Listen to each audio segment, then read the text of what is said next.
how to drink chai in the mountains. 84, 83, 82, Breathe. 81. Best use for a beer glass.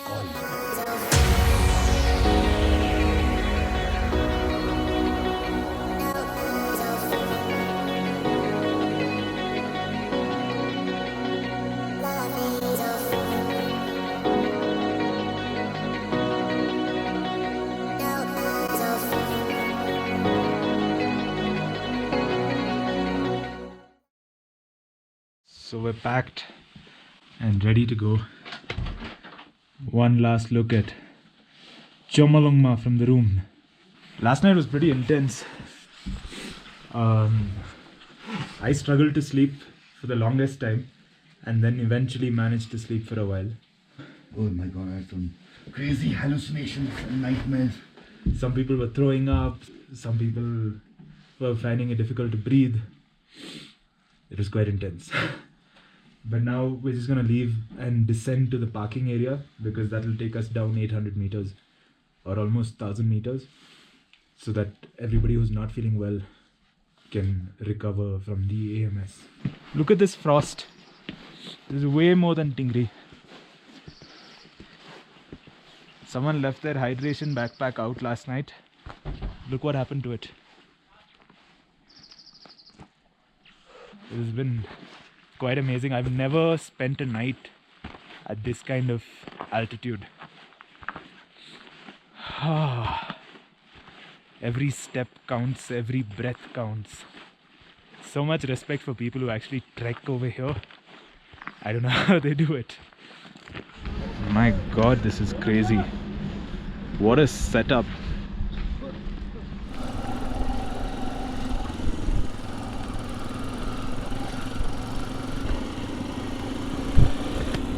So today we're heading back to Tingri, but on the way we might be going to the Cho Oyu Base Camp. Cho Oyu is another one of the 8,000 meter Himalayan mountains. As I was saying in the morning, a few people in the crew are not feeling too good. The AMS has gotten to them. So we're all going to go down the same route to a certain point and then take a call on whether we'll be able to do Cho Oyu or not, because going to Cho Oyu involves another 5,200 meter pass. But the fun part, we're doing some gravel today. So for the first time since we entered Tibet, we're gonna do some gravel stuff.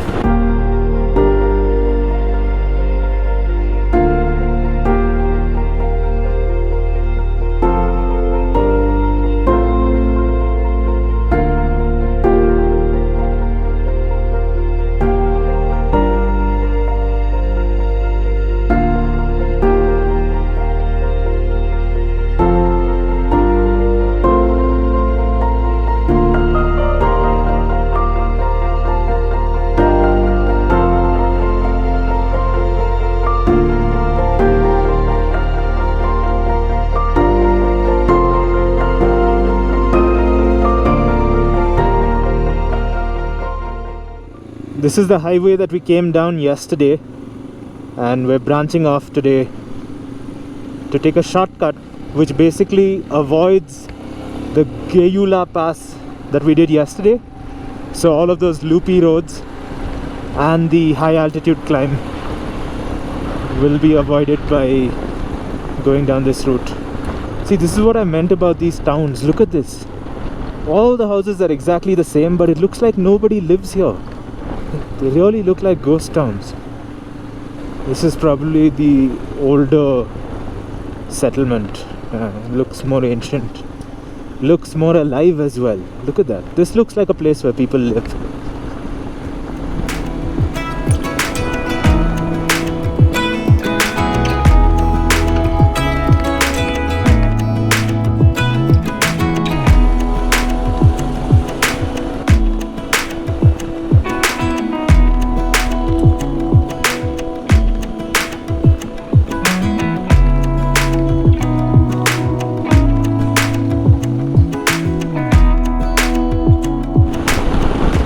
Even though this isn't exactly off-road, it's just a gravel track, it's nice to be on something different here in Tibet. Makes you feel like you're working a little bit harder for the reward.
so insanely windy up here, but this stretch is just beautiful.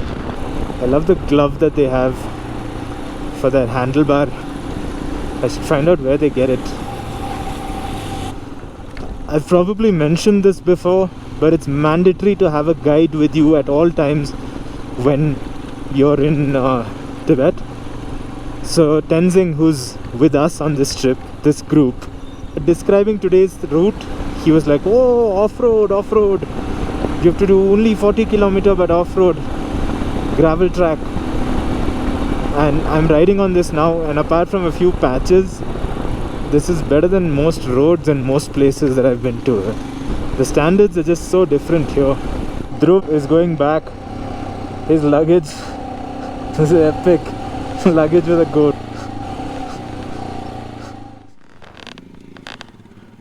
So this is where the gravel track ends and we meet the tarmac again. We regrouped over here. You go right and you go to Tingri, just 5 kilometers away, but we will go left towards Cho Oyu.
So here's the twist to the tale. Always a risk when you're riding in Tibet. Permissions, they don't guarantee anything. So yeah, so we just came up to the police checkpost just before Cho Oyu. It's right behind me. I can't film that, so I'm filming in the opposite direction. But we got there and they said there's army training going on, so we can't go further ahead. We can take pictures from here if we should so desire, which means we don't get to go to Cho Oyu Base Camp.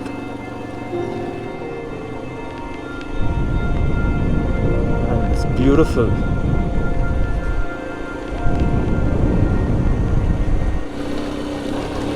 This is the final stretch for today, and we fortunately found a little bit of gravel to keep life interesting. Woohoo!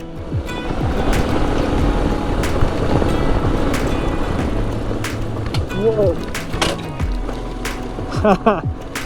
That was intense. I've never seen a bridge with so many prayer flags on it.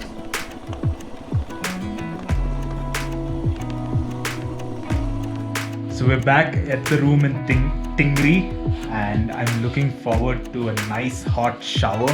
I've just come out from a nice hot shower. Oh, it feels amazing, I can't tell you. I mean, if this was 4-dimensional, you could smell me like a rose garden.